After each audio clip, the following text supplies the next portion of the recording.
वहीं संसद के मानसून सत्र में अयोध्या राम मंदिर के कथित चढ़ावा चोरी को लेकर सियासी टकराव और तेज हो गया है। बीजेपी सांसद अनुराग ठाकुर ने निर्दलीय सांसद पप्पू यादव और विपक्ष के प्रदर्शन पर तीखी प्रतिक्रिया देते हुए इसे करोड़ों राम भक्तों की आस्था का अपमान बताया। संसद परिसर में विपक्ष ने कथित चढ़ावे गड़बड़ी के आरोपों को लेकर सांकेतिक प्रदर्शन किया और इस दौरान पप्पू यादव भगवा वेशभूषा में एक दान पत्र के साथ प्रदर्शन करते हुए दिखाई दिए, जिस पर बीजेपी ने कड़ी आपत्ति जताई। अनुराग ठाकुर ने कहा कि राम मंदिर और भगवान श्री राम करोड़ों लोगों की आस्था का केंद्र है और राजनीतिक विरोध के लिए ऐसे प्रतीकों का इस्तेमाल उचित नहीं है। उन्होंने आरोप लगाया कि विपक्ष जनता के मुद्दों पर रचनात्मक चर्चा करने के बजाय धार्मिक भावनाओं को आहत करने वाली राजनीति कर रही है। वहीं विपक्ष का कहना है कि उनका प्रदर्शन किसी भी धर्म या आस्था के खिलाफ नहीं, बल्कि राम मंदिर में चढ़ावे को लेकर उठे कथित सवालों की निष्पक्ष जांच की मांग के समर्थन में था। ऐसे में हमारे साथ मैनेजिंग एडिटर जुड़ चुके हैं, रमेश ठाकुर जी, उनसे बातचीत करते हैं कि संसद की कार्रवाई लगातार चल रही है, ऐसे में भगवा कपड़ा पहन के पप्पू यादव पहुंचे हैं। सर, किस तरीके से आप ये पूरा दृश्य देख रहे हैं? देखिए अनीता, दोनों तरफ से हो रहा है। अगर पप्पू यादव ने व्यंग्यात्मक तौर पे जो चंदा चोरी अयोध्या में हुई है उसको रूपांतरण तरीके से उन्होंने बताने की कोशिश करी है और इसको एक पक्ष ने पूरा इस सनातन धर्म से जोड़ दिया। लेकिन इसके उलट अगर आप देखो तो भारतीय जनता पार्टी भी क्या करती है, जब उनके अध्यक्ष नितिन जब लखनऊ जाते हैं तो साक्षात हनुमान जी को वो आगे नचवा देते हैं और हनुमान की पतंग बना के भी उड़वा देते हैं। उसके बाद में चंदा चोरी का जो हुआ है तो ये तो पूरा विश्व विख्यात हो गया सारा मामला।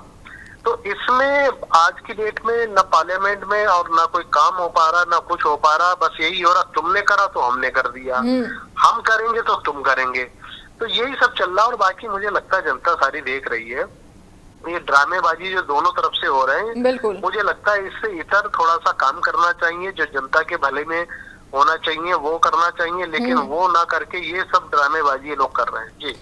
और ऐसे में सर, अब बीजेपी का कहना है कि लाखों करोड़ों जो श्रद्धालु हैं उनकी आस्था को ठेस पहुंचा है, तो आस्था को ठेस ये पहुंच रहा है या फिर जो राम मंदिर में दान चोरी हुई है वो है मुद्दा? नहीं, बिल्कुल सही बात है। राम चोरी के दरबार में जो चोरी हुई है उससे बड़ा तो मुद्दा कोई हो ही नहीं सकता, उससे बड़ा तो सनातनियों का अपमान कोई हो ही नहीं सकता है।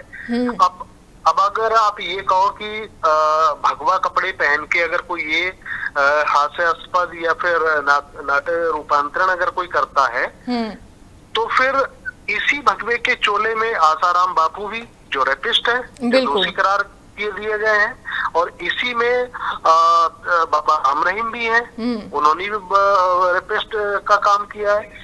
तो इस तरीके की फहरिस्त अगर आप निकाले जाओ तो भगवा चोले के अंदर क्या कुछ हो रहा है देश में, क्या कुछ लोग कर रहे हैं, ये सब सामने है। अगर आज पप्पू यादव ने कुछ कह दिया, पप्पू यादव तो कह रहे हैं कि हमने तो सिर्फ एक नाट्य रूपांतरण की ड्रामा करा है, जिसके जरिए हम लोग एक मैसेज देना चाह रहे थे कि देखो चंदा चोरी ऐसे होती है। तो उसको अगर बखेड़ा बना देना, उसको अगर एक पॉलिटिकल एंगल से घुमा देना, वो थोड़ा ठीक नहीं है जी। बिल्कुल। एक सवाल मेरा आपसे और होगा सर कि तमाम मुद्दे हैं और इसके लिए राम मंदिर में जो चोरी हुई है उसके लिए एसआईटी का गठन हो गया है, बैंकिंग को लेकर तमाम तरह के जो पद खाली थे उन पे भी भर दिया गया है, लेकिन अब इसको मुद्दे पर उठाना, विपक्ष का भी मुद्दा तो बहुत सारे हैं, अब इस मुद्दे को उठाना क्या सही होगा? अनीता, ये बहुत बड़ा मुद्दा है। इस मुद्दे को मुझे लगता है छोड़ेंगे नहीं विपक्ष के लोग, क्योंकि 6-7 महीने के बाद में उत्तर प्रदेश में बड़े सूबा जो है उसके चुनाव होने विधानसभा के, तो उसमें समाजवादी पार्टी एक मजबूत स्थिति में आ चुकी है। वो तो कतई नहीं चाहेंगे कि ये मुद्दा बिल्कुल भी ठंडा पड़े।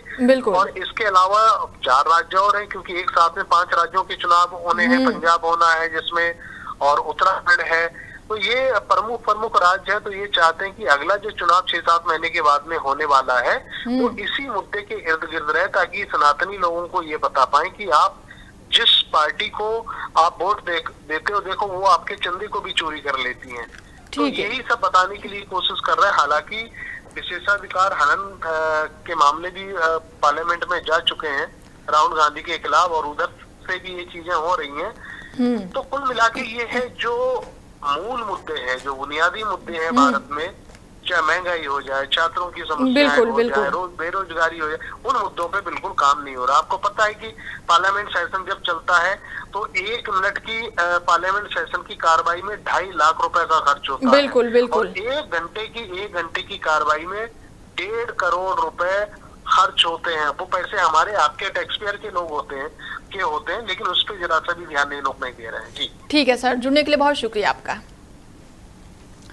बता दें कि इस मुद्दे को लेकर संसद के भीतर और बाहर बयानबाजी लगातार जारी है। बीजेपी इसे आस्था से जुड़ा विषय बता रही है, जबकि विपक्ष पारदर्शिता और जवाबदेही की मांग पर कायम है। फिलहाल इस पूरे विवाद ने संसद के मानसून सत्र में राजनीतिक माहौल को और भी ज्यादा गर्म कर दिया है।